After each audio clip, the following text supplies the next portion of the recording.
नमस्कार दोस्तों, मैं दिखाता हुआ आपको हॉरर स्टोरी और आप सुन रहे हैं हॉरर कहानी, वो भी हॉरर दृश्य की जुबानी। दोस्तों, आज फिर से लेके आया हूं एक ऐसे ही डरा देने वाली कहानी, रहस्यमय अग्रसेन की बावली। एक खौफनाक कहानी, लेकिन मुझे पूरा उम्मीद है कि आपने आज से पहले ऐसे दिल दहला देने वाली डरावनी कहानी नहीं सुनी होगी। तो चलिए शुरू करते हैं इस कहानी को। रात के अंधेरे में दिल्ली की सड़कों पर तेज बारिश हो रही थी। विशाल, जो एक प्रसिद्ध फोटोग्राफर था, अपने दोस्त राघव के साथ एक पुराने रहस्यमय स्थान की ओर बढ़ रहा था, अग्रसेन की बावली। वह इस ऐतिहासिक जगह की खौफनाक कहानियों को अपने कैमरे में कैद करना चाहता था। विशाल के पिता अक्सर उसे सावधान किया करते थे, बेटा, बावली सिर्फ एक पुरानी इमारत नहीं है, वहां आत्माओं की परछाइयां अब भी भटकती हैं। मगर विशाल को इन बातों पर कभी भरोसा नहीं था। जब वह बावली के पास पहुंचा तो उसे महसूस हुआ कि यह जगह पहले जैसी नहीं थी। वहां का माहौल अजीब सा लग रहा था और चारों ओर एक अज्ञात डर छाया हुआ था। पानी की गहराइयों से आती धीमी धीमी फुसफुसाहटें जैसे किसी के छुपे होने का एहसास दिला रही थीं। अचानक विशाल को अपने बचपन की एक भयानक घटना याद आ गई। उसने अपने छोटे भाई को इसी बावली में खो दिया था। राघव सीढ़ियों की ओर बढ़ा और कैमरे की लाइट ऑन कर दी। जैसे ही रोशनी बावली के काले पानी पर पड़ी, एक अजीब सी परछाई लहरों में हिलती दिखी। विशाल ने झुककर कैमरे का फोकस एडजस्ट किया, लेकिन अगले ही पल कुछ ऐसा हुआ जिसने उसकी रीढ़ की हड्डी में सिहरन दौड़ा दी। काले पानी से एक सफेद धुंधली आकृति ऊपर उठने लगी। वो क्या है? राघव ने कांपती आवाज में पूछा। विशाल कुछ कहता, उससे पहले ही वह आकृति अचानक जोर से चीखी और पूरा माहौल गूंज उठा। वह आकृति एक महिला की थी, जिसकी आंखों से खून जैसा कुछ बह रहा था और चेहरा किसी जली हुई आत्मा जैसा विकृत था। विशाल और राघव चीखते हुए पीछे हटे, मगर तभी एक अदृश्य शक्ति ने विशाल को पकड़कर बावली के पानी में घसीट लिया। विशाल पानी में हाथ पैर मार रहा था, उसकी सांसें घुट रही थीं। राघव ने उसे बचाने की कोशिश की, लेकिन जैसे ही उसने विशाल का हाथ पकड़ा, एक अजीब सी सिहरन उसके पूरे शरीर में दौड़ गई और वह जमीन पर गिर पड़ा।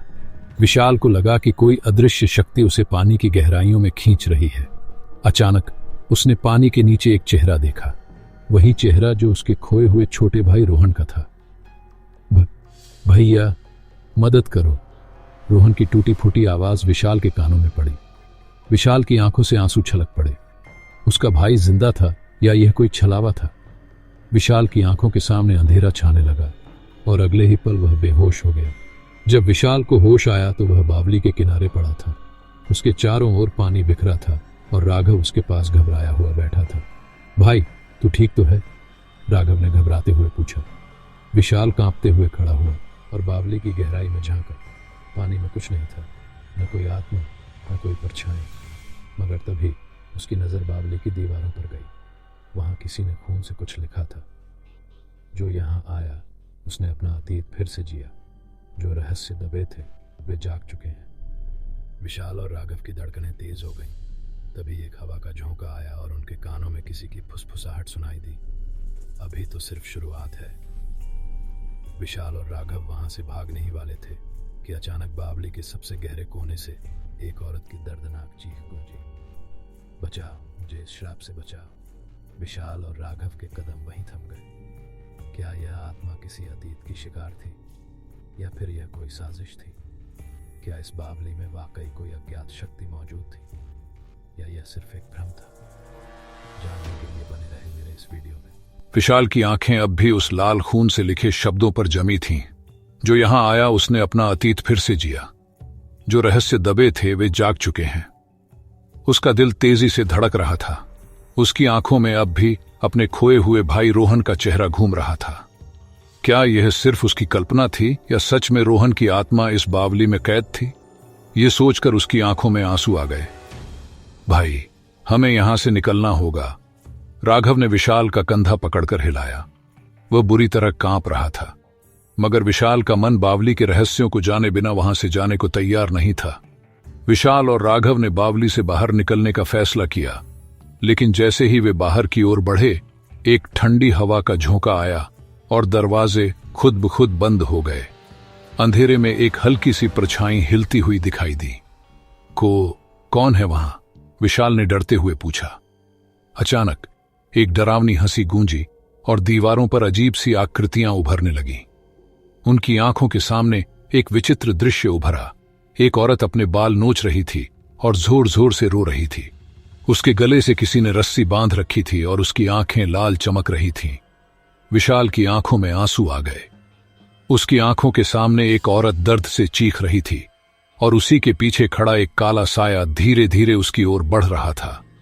विशाल ने आगे बढ़कर उसे बचाने की कोशिश की, मगर जैसे ही उसने हाथ बढ़ाया औरत गायब हो गई और अचानक बावली का पानी उबलने लगा। राघव, हमें यहां से भागना होगा, यह जगह श्रापित है, विशाल चीखा, मगर राघव उसकी आवाज सुन ही नहीं पा रहा था। उसके चेहरे पर अजीब सी उदासी थी। विशाल, मेरी मां ने बताया था कि इस बावली में जो भी जाता है उसे उसका सबसे बड़ा डर दिखाई देता है। कहीं ऐसा तो नहीं कि यह सब हमारे मन का भ्रम हो? राघव ने कांपते हुए कहा। विशाल ने एक गहरी सांस ली और दीवारों पर बने पुराने शिलालेखों को देखने लगा। अचानक उसकी नजर एक चित्र पर गई। एक राजा बावली के किनारे खड़ा था और उसके पीछे कई औरतें पानी में कूद रही थीं। उसकी रीढ़ की हड्डी में सिहरन दौड़ गई। ये वही कहानी थी जो उसने बचपन में सुनी थी। कहा जाता था कि इस बावली में किसी समय राजा अग्रसेन के आदेश पर कई रानियों ने आत्महत्या कर ली थी और उनकी आत्माएं आज भी यहां भटक रही हैं। क्या यह सच है? क्या वे आत्माएं अब भी यहां मौजूद हैं? विशाल ने खुद से सवाल किया। अचानक दीवार पर बनी आकृतियां हिलने लगीं और खून टपकने लगा। विशाल और राघव ने देखा कि बावली के पानी से कई सफेद धुंधली आकृतियां बाहर आ रही थीं।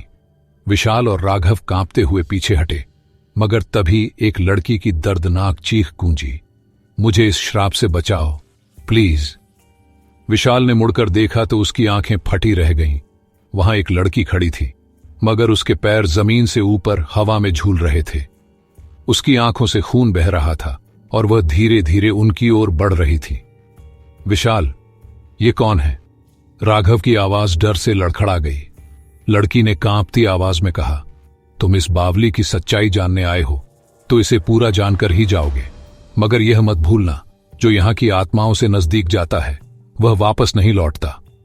विशाल और राघव के दिलों की धड़कनें तेज हो गईं। अब उनके पास दो ही रास्ते थे, या तो वे भाग जाएं या फिर इस रहस्य को पूरी तरह सुलझाएं। कौन थी वह रहस्यमयी लड़की और क्यों कह रही थी कि कोई वापस नहीं लौटता? जानने के लिए बने रहे मेरे इस वीडियो में। विशाल और राघव के सामने वह रहस्यमयी लड़की खड़ी थी, जिसके पैर जमीन से ऊपर झूल रहे थे। उसकी आंखों से रक्त बह रहा था और उसके चेहरे पर असीम पीड़ा झलक रही थी। विशाल का दिल धड़क उठा। तुम कौन हो? विशाल ने हिम्मत जुटाकर पूछा। लड़की की आंखों में आंसू आ गए। मेरा नाम अनामिका है। मैं उन अनगिनत आत्माओं में से एक हूं जो इस बावली में कैद हैं।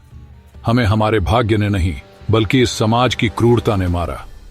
हमारे लिए न्याय कौन लाएगा? विशाल की आंखों में दर्द झलक आया। उसे अपने खोए हुए भाई की भी याद आ रही थी। क्या यह सब सिर्फ आत्माएं थीं या उनके साथ सच में अन्याय हुआ था?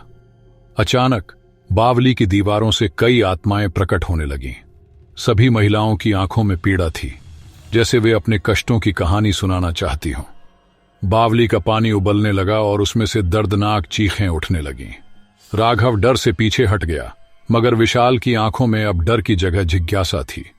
उसने बावली की दीवारों पर उभरे शिलालेखों को पढ़ने की कोशिश की। उस पर लिखा था, इस बावली में जो छलांग लगाता है उसकी आत्मा यहां कैद हो जाती है। यहां की आत्माएं तब तक मुक्त नहीं होंगी जब तक कोई उनका न्याय नहीं करेगा। विशाल ने कांपते हुए सवाल किया, कैसे मुक्त किया जा सकता है तुम्हें? अनामिका की आंखों में आशा की चमक उभरी। इस बावली को पवित्र करो, यहां के इतिहास को सबके सामने लाओ। लोगों को बताओ कि हम कमजोर नहीं थे, हमें जबरदस्ती मारा गया था। जब इस सत्य को मान्यता मिलेगी तब हम सब मुक्त हो जाएंगे। विशाल और राघव के सामने अब एक कठिन चुनाव था। क्या वे इन आत्माओं को सच्चाई दिलाने का प्रयास करें या हमेशा की तरह इसे अंधविश्वास समझकर छोड़ दें? विशाल ने संकल्प लिया, मैं तुम्हारी कहानी सबको बताऊंगा। अनामिका, मैं तुम्हें न्याय दिलाऊंगा। विशाल और राघव वहां से बाहर निकले। विशाल ने तय किया कि वह इस रहस्य को एक डॉक्यूमेंट्री और किताब के जरिए सबके सामने लाएगा। कुछ महीनों बाद उसकी लिखी किताब अग्रसेन की बावली का श्राप प्रकाशित हुई और लोगों को इस जगह के रहस्यमयी इतिहास का सच पता चला। इस घटना के बाद बावली में होने वाली अजीब घटनाएं बंद हो गईं। अब वहां डर का नहीं बल्कि इतिहास के सम्मान का माहौल था। कहानी से सीख, भूत, प्रेत और आत्माएं केवल डराने के लिए नहीं होती, कभी कभी वे हमें यह बताने आती हैं कि उनके साथ अन्याय हुआ था। अगर हम अपने इतिहास को ठीक से समझें और हर अन्याय के खिलाफ आवाज उठाए तो शायद कोई आत्मा इस दुनिया में अटकी नहीं रहेगी।